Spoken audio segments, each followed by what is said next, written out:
ka-OFW, mga kababayan ko, binabati ko po kayong lahat saan man sulok ng mundo. Ako nga po pala si Magandana, isang OFW.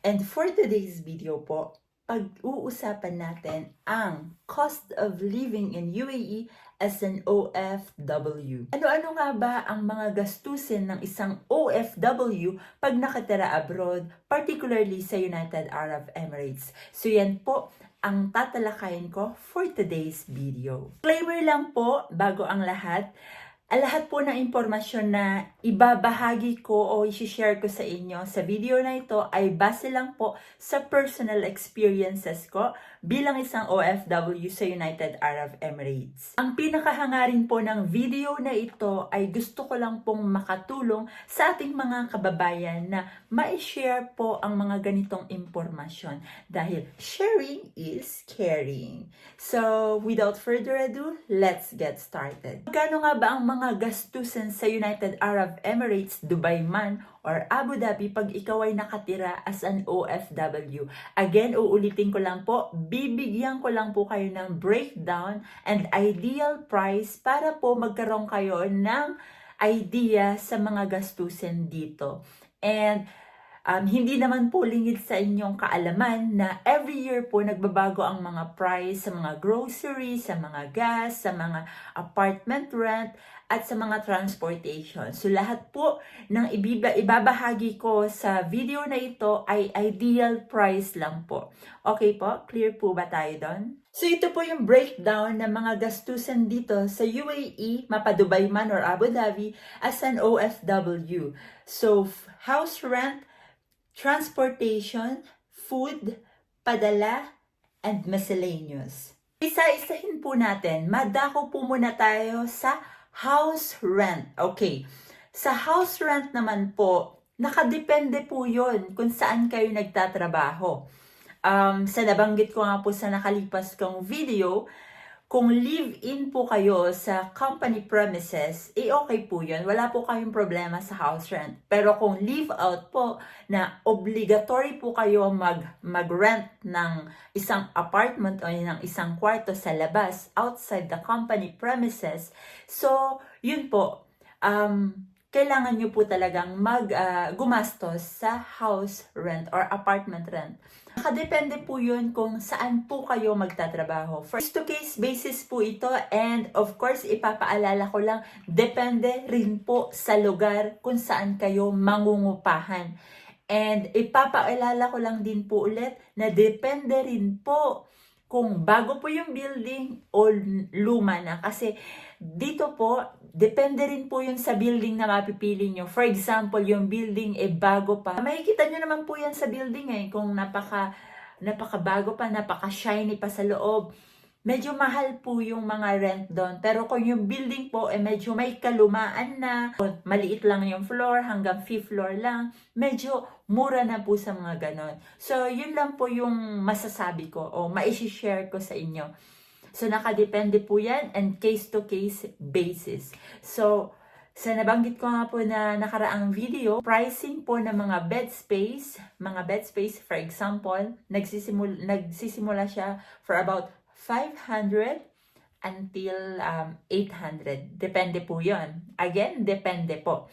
And for partition naman po, for example, kung mag-isa po kayo, o partners kayo, depende rin po yun. Pero nagre-range for about, ang partition nagre-range for about 1,000 hanggang 1,800. Ganun po ang range ng partition. And for sa room naman po, depende pa rin kung mag-isa po kayo o partner, for about 1,500 hanggang maximum na sa 3,500. Ganun po ang range ng mga paupahan dito. Okay po? Ako naman po tayo sa food. Sa food naman po, nakadepende pa rin yan sa inyo kung maluho po kayo sa pagkain o medyo matipid kayo sa pagkain at saka kung ano po yung gusto nyong kainin everyday, nakadepende po talaga sa inyo. Halimbawa, kung maluho po kayo everyday, gusto nyo kain kayo sa restaurant palagi, O kung gusto nyo, mas magluto na lang sa bahay para mas makatipid. Yung matitira sa tanghali, pwede nyo rin pong panggabihan o pang-almusal.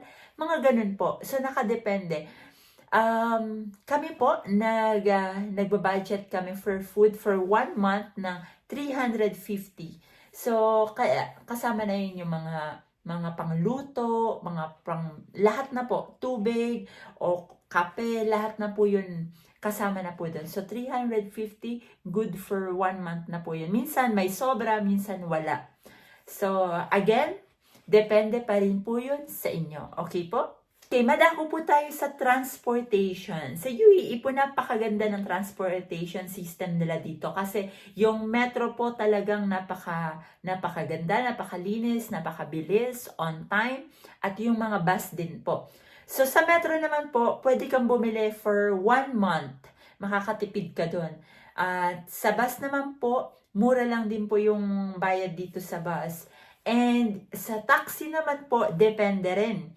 Depende rin kung saan ka pupunta. Meron din po sila ditong tinatawag na car lift. Yun po yung car lift, babayaran nyo siya for 1 month and will serve you po for 1 month kung saan ka nagtatrabaho at ihahatid ka hanggang sa bahay nyo. And vice versa po yun. Ihahatid ka at susunduin ka. So, pwede rin nyo po yun. Isa rin po yun sa isang option na pwede sa inyo para makatipid sa transportation. At kung yun po ang mas mabisa na paraan para sa inyo, halimbawa po nakatira kayo sa medyo hindi downtown, mas maganda pong mag-car lift kayo.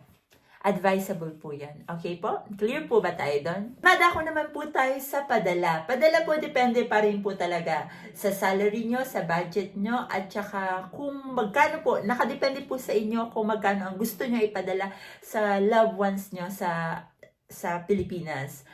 So, for example po, for example lang po ito may sahod po kayo na 5,000, for example.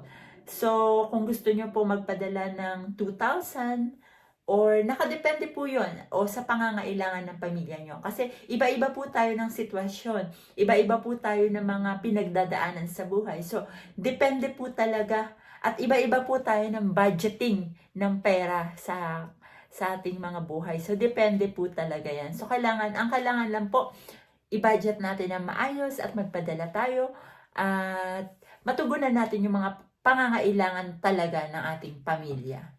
Okay, madako naman tayo sa last but not the least, miscellaneous. Miscellaneous, katulad ng gusto mong bumili ng bagong damit, gusto mong bumili ng bagong sapatos, gusto mong magpasalon, magpa-rebond, magpakulot, gusto mong magpa-facial.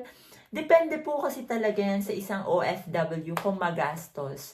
Well, may mga, katulad sa UAE, maraming temptation, maraming attraction, maraming pasyalan. For example, ganito, gusto mo pumunta dito, o sa isang araw gusto mo pumunta dito.